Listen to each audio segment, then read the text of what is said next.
Kemarin upload video ini terdapat pertanyaan, cara buat tester kevakumannya gimana bang? Seperti di menit 11.44. Oke, sini saya jelasin. Kita di sini membutuhkan sekitar 1 atau 1,5 meter selang bangunan ya, yang biasanya ada di toko bangunan. Kemudian kita juga membutuhkan di sini botol wajib ya, kaca, wajib botol kaca.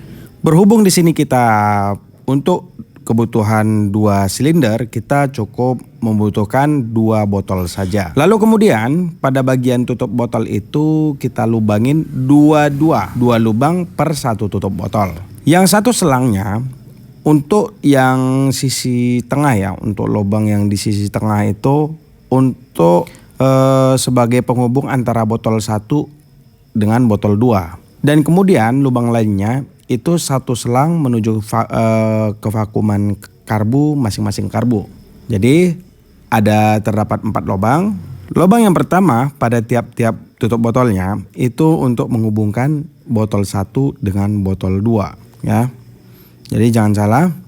Nah, kemudian perlu diperhatikan untuk selang penghubung antara botol 1 dan botol 2 itu selangnya wajib kandas ke dasar botol. Dikarenakan kita nanti di sini mengisikan cairan. Terserah menggunakan cairan apa. Yang penting itu berjenis cair. Yang penting bukan berbahan minyak atau bahan yang mudah terbakar. Dikhawatirkan akan terhisap oleh karburator atau dari manifolnya. Itu akan membuat stasioner naik turun sendiri. Oke. Nah, di sini setelah kedua botol terhubung, dan jangan lupa pada bagian tutup botol itu pastikan rapat, bila perlu dilem ya, karena di sini kita butuh kevakuman, artinya tidak ada udara yang bocor, baik itu dari drat sekalipun. Nah, di sini saya tadi sempat coba ya, ternyata memang gagal, tidak sesuai ekspektasi. Botol yang plastik itu kalah oleh vakum, makanya saya langsung menggantinya dengan botol kaca. Jadi eksperimen saya tidak berhasil untuk alat ukur kevakuman dengan menggunakan botol plastik, sehingga saya mencari botol Lemon C1000. Ya, itu yang saya bikin. Nah, kemudian untuk selang panjang yang akan terhubung ke tiap-tiap manifold nantinya, itu usahakan ujungnya itu berada di tutup botol paling atas agar tidak menghisap cairan yang ada di botol itu. Jadi tujuan dari cairan itu hanya sebagai timbang ukur kevakuman tiap-tiap silinder. Nah, kurang lebih seperti ini ya untuk rangkaian selangnya. Jadi kurang lebih seperti paru-paru gitu ya, antara kantong paru 1 dan 2 gitu. Jadi antara botol 1 dan 2 itu terhubung.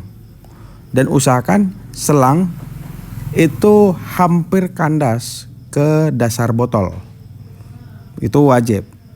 Sehingga nanti untuk timbangan cairannya itu akurasi. Seperti yang saya jelaskan tadi, jangan sampai ada kebocoran. Apabila terdapat kebocoran, nanti untuk penimbangan antara kevakuman itu akan error. Jadi karena kita butuh pengukuran kevakuman antara silinder 1 dan silinder 2, di situ betul-betul rapat sekalipun dari drat botolnya. Oke, coba kita tes untuk alat ukurnya. Nah, seperti ini ya kira-kira.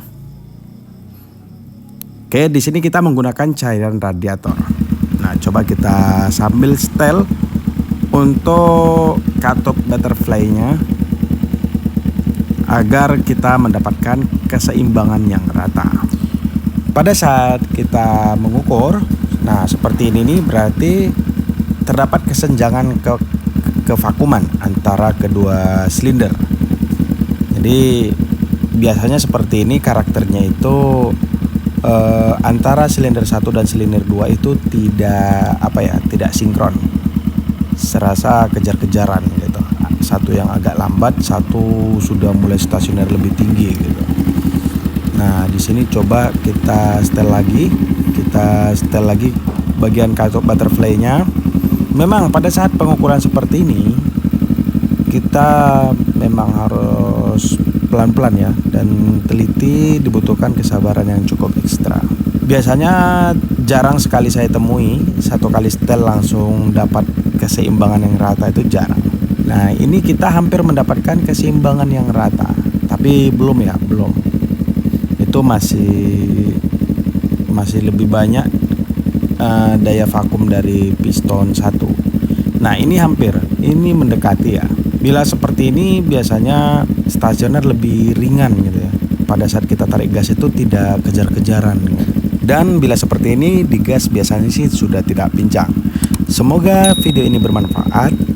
Sampai jumpa di video selanjutnya. Salam kuku hitam.